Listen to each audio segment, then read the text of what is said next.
guys! Welcome back! It's me, Larnie again, and you're so watching on my channel! So ayun nga guys, panibagong araw at panibagong reaction video na naman ang ating gagawin.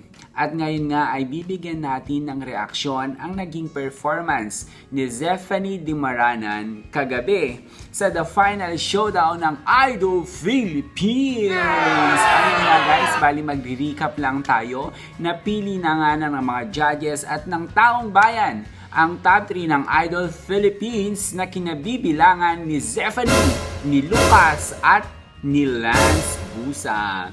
So ayun nga guys, ating balikan ang naging performance ni Zephanie Dimaranan kagabi na kumanta ng Lipad ng Pangarap ni Angeline Quinto. So bali, ayun nga guys, excited na ako na panoorin ito.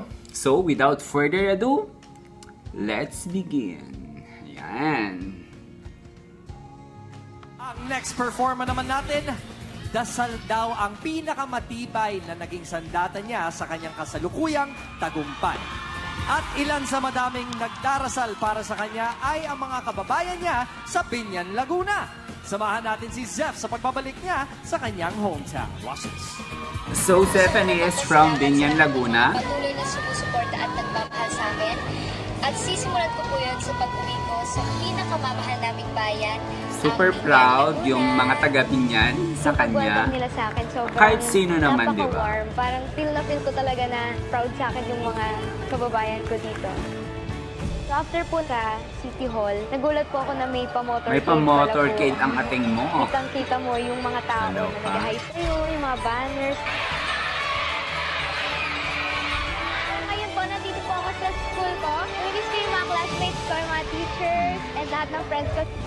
Nung Yung nakita ko po schoolmates niyo, support and super yung proud. pagiging proud sa akin ng mga kababayan ko, na-realize ko na may mga tao po nandyan para gabayan ako and nagpe-pray ako. Yung pangarap ko, pangarap din po nilang lahat.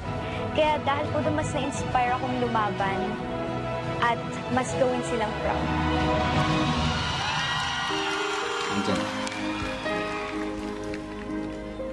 Zephanie! Sinisigaw sila.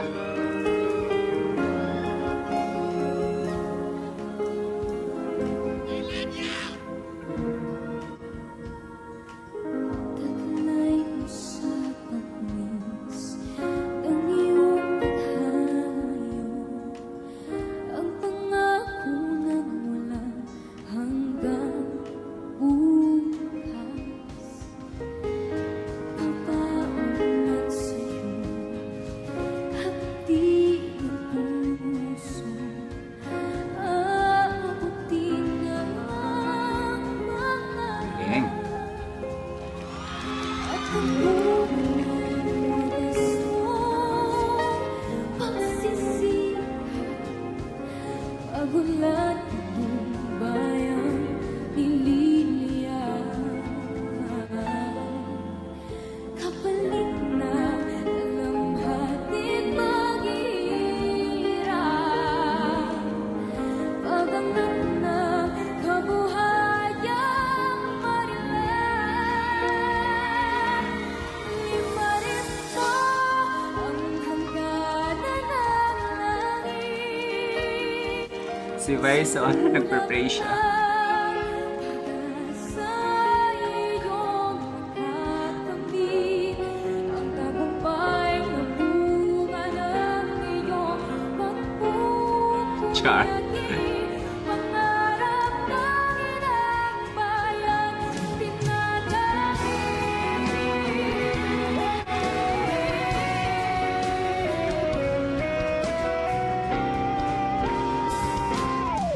napupugay sa mapagbago bayani.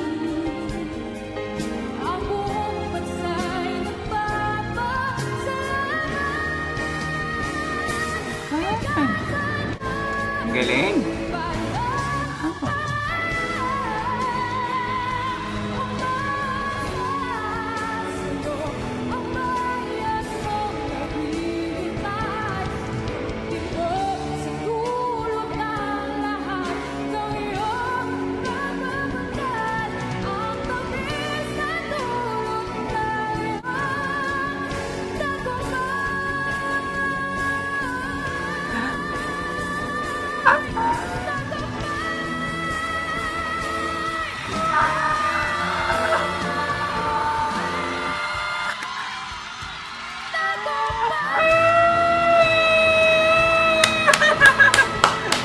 Bravo guys! Bravo! Bravo!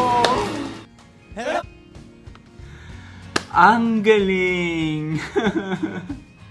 Wala na, uwian na, may nanalo na, si Zephanie. O diba guys, super galing. At saka yung kanta, parang it really fits for her. Lipad ng pangarap na alam naman natin yung kwento niya is nagsimula siya ng The Voice Kids hanggang sa nagtawag ng tanghalan, tapos hanggang dito nga sa Idol Philippines. So, bagay na bagay yung kanta sa kanya guys. At saka mafe-feel mo na proud yung mga judges for her, knowing na nung umpisa, sabi nga ni Judge Regine before, na parang hindi siya masyado na-captivate dun sa naging performance ni Zephanie until lang umabot ng live round. So dun lang nag-start na parang nagalingan siya kay Zephanie, which is really true naman kasi every week, every performance is pagaling talaga siya ng pagaling. So, ayun nga guys, yun lang. At saka, mafe-feel mo talaga na itong si Vice, proud na proud siya kay Zephanie. Kasi talagang bet na bet niya to eh, si Zephanie. Kasi nga, pinaglaban siya even during the start. So, sana na tunghayan natin mamayang gabi yung the grand showdown, the final showdown na mangyayari na ngayong gabi. Live na live yan sa The Resorts World Manila. So, meron na lang tatlo na mag-perform mamayang gabi, si Zephanie, si Lucas, at saka si Lance. So, that's all for now guys. We'll give you an update again soon. So, bye-bye everyone!